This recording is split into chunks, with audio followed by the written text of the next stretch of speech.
Hola, gente bonita.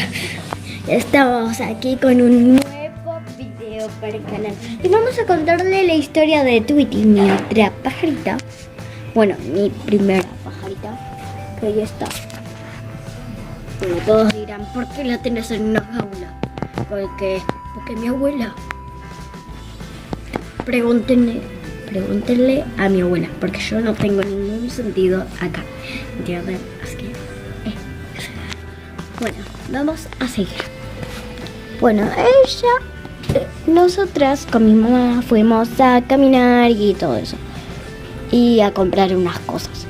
Y entonces en un árbol se cayó un pajarito, o creo por la tormenta se fue volando y llegó hasta acá, o hasta el chino. Y lo encontramos y tenía una pulserita para, que fue comprada y se me escapó. Y encima ese día estaba lloviendo y ese estudio. Bueno, en ese caso, ¿cómo se llama? No tengo ni idea.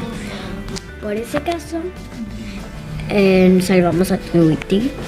Y es lo bueno, de lo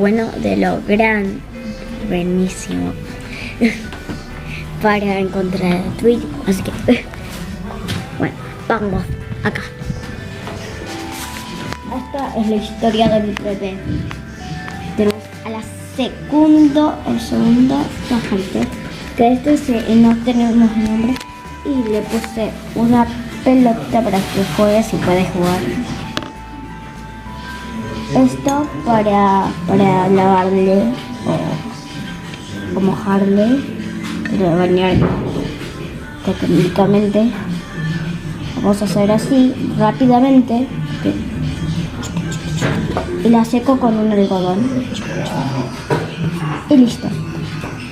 Y ella es muy linda. Bebé. Y es muy bebé. Oh, qué lindo. Ella. Vamos a hacer otro. ¿Cómo se llama? Creo que vamos a hacer otro video. Suscríbanse, denle likes y hasta luego. Ah, es cierto, comenten.